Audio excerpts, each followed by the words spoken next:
All the way back, there are some people who say that when Moses came down the mountain and had the gleam in his eye, that is described. That wasn't purely a religious gleam? That it wasn't purely organic. Well, it may have been organic, but it wasn't organic from the mind or from Hashem. From Hashem, exactly. I talk about that in the book, actually. So. You talk about Moses taking drugs in your book? Well, not taking drugs, but the Quran is what they call it. You know, when he has the shining face, when he receives it and his face burns. Like, whenever you see an angel, the same thing happens to Ezekiel and Enoch, too, who are the only, other people that ascend to heaven without dying. There's a special thing that happens to you called the Quran, which also gets translated as horns, like that you get horns, which is kind of like Pan and Hermes are always depicted with horns, so I think that's a little interesting. And there's that, the Michelangelo of Moses, he's got horns on him. I put that in the book too. But yeah, there's a specific thing that happened to him up on the mountain when he received that, and it broke open his head, which is what the shamanic term is that Mircea Eliade says that when you receive that ecstasy, you literally break out of your head. That's a lot like in Judaism, what the reference kind of sounds like. It's very similar to a lot of shamans when they describe ecstasy. What's your background? I'm a librarian. I kind of go from library to library, and I work right now at the Philosophical Research Society in their library. And what's the Philosophical Research Society? It was founded by this man named Manly Hall, which is his real name. I know it's hard to swallow, but actually Louis Sahagan wrote his biography, which Adam also put out. Adam and Jody put it out just this last year, and he was just an eccentric occultist that was into all religions and all philosophies and comparing them and seeing how they're the same. He's kind of, big in the cult world, I guess you would say. The Secret Teachings of All Ages was his biggest book, and it literally has an introduction to every occult, esoteric thought in every tradition. It's pretty amazing. So I work in his library that has his collection of books that he got over the course of his life, and it's completely amazing in there. Is this a physical space? It's a physical space, yeah, it is. A state of mind. Yeah, you can go there if you and just go into ecstasy. No, it's actually just That's over. A physical location. It's a physical location on Los Feliz and Griffith Park Boulevard. You can go in. We let the public look at the books. You can't take them out of the building because, of course, they can never come out. So are you like an occultist, aka devil worshiper? No, I don't worship the devil. I guess it's hard to say what my religion is. I mean, I study all kinds of different religions. Would you have been burned like in the 17th century Salem trial? Probably. I think you would have been burned or drowned. I'm not sure which. Really? What do you get? I would prefer burning, so hopefully that's maybe what happens. Why would you prefer burning to drowning? I just like the idea of ascending by fire rather than falling with water. I'd rather go quicker with fire and kind of dissipate faster. Whereas if you drown, it's you're way down and it's all watery. But I'm a fire sign in astrology, so it's probably my preference. Do you believe that there's validity to astrology? It comes and goes, my belief. I tell you what, I do people's charts and they freak out when I do their charts. Some people don't talk to me again afterwards because they're freaked out by how much I know about them. So I feel like I'm pretty good at reading charts, and I've called things that people say are 100% true. So by that, I would say that I have found it to be true. But then, I'm very discerning and I have that science background, so I have to read about it and I'm like, I don't know. So I waver a little bit by what's true and what's intuitive and what has to be part of the logical system. It's a hard one for me. Have you ever had So maybe you're a waverer.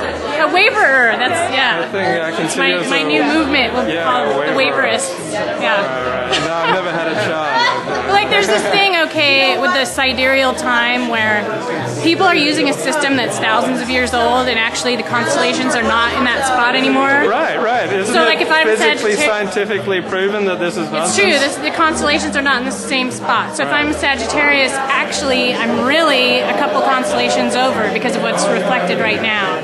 So there's a lot of astrologers that are shifting to the new time, which is actually reflective of reality. Are you one of these new astrologers, or are you a traditional? You have to, because that's how it is. So that's how you do it. When you read You use I use the traditional ones. You use the traditional paradigm. Because that's what everyone's familiar with. So, exactly. But I really think everybody needs to shift because it's just kind of pretending otherwise. I don't know. It's hard. So, did you go to college? I did. And what did you study? In college, I studied biochemistry, and then I also have a master's degree in transformational psychology. Is that from a regular university or from one of those spiritual universities? It's from a spiritual university that's accredited, nationally accredited. Which one? It's called the University of Philosophical Research. It's actually was started at my work, and they got it accredited through the DTC. And you can get master's degrees that are accepted. Like some of our students have gotten PhDs at like Stanford and stuff like that. So they recognize the credits everywhere, which is very cool. Did Tom Cruise study there? No, that's Scientology. It's different. But yeah, different. I don't know, does Tom Cruise study things? I don't know. Seems pretty deep into something. I know. Don't get me started on Scientology. I'll go off for like an hour and a half. But there was something else I was going to say. Oh yeah, and I also studied Chinese medicine and acupuncture. I went to school for Oriental medicine. I came like that close to getting the degree, but I didn't want to fly up to Sacramento, and you have to pay a lot of money to get a license and all that, so I didn't bother doing that. So 9 to 5, you're a librarian? And people come in, and I just kind of help people find information, and, you know, it's kind of magical how the library works. Like, people come in, and, like, the book will fall off the shelf and open to the page. Like, there's a lot of that kind of stuff, you know, and they're not really sure what they're looking for, and it'll kind of find them, and I kind of help guide them into it. And some days, like, we'll have some days where everyone will come in and everyone's looking for stuff on demons, or another day everyone's looking for stuff on Jesus. People that don't know each other, and they all come in at different times, but there's themes to the days, which I think is very interesting. So do you believe there's more to life than just like biochemistry? Oh, absolutely.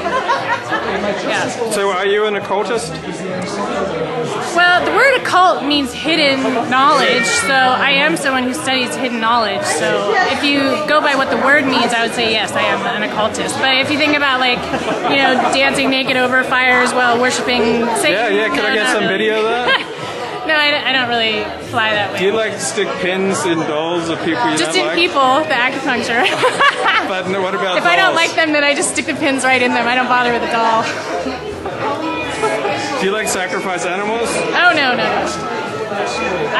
People don't understand what sacrifice is. They use scapegoats, and in the Bible a lot, sacrifice is when you give up something of yourself. It doesn't count if you sacrifice someone else. To me, personally, I mean, I just think it's booyah if you sacrifice something. It has to come from yourself to sacrifice, or it doesn't mean anything. So all these people that are sacrificing animals, I don't think they're doing it that way.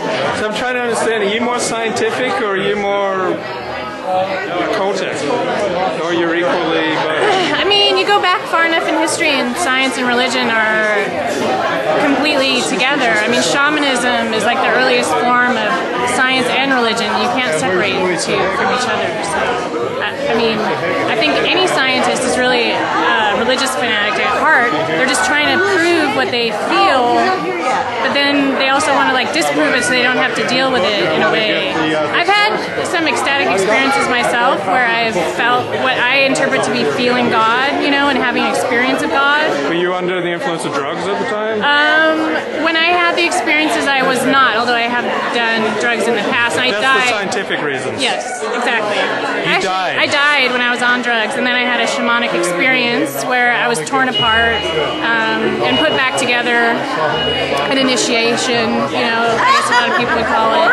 And so after that, I started having these kind of ecstatic experiences, which made me even more interested in studying science and religion, because I could make sense of, you know, things that were happening to me. So. Were you a man before you died? Was I a man? And you came back as a woman? I don't even know what that means. Wait, you died and you got brought back together as a completely different... No. But we're all men and women, actually. We're all hermaphrodites. People don't know, but even in the fetal form, you have both the male and female parts, and then one drops and the other one stays, but it remains inside your body. So we're all just, you know, men and women. Can you get your mind around this woman? Not at the moment because I'm cramping up something horrible. Oh no, he needs to go to the bathroom. No, it's that time of the month for me. Oh, exactly.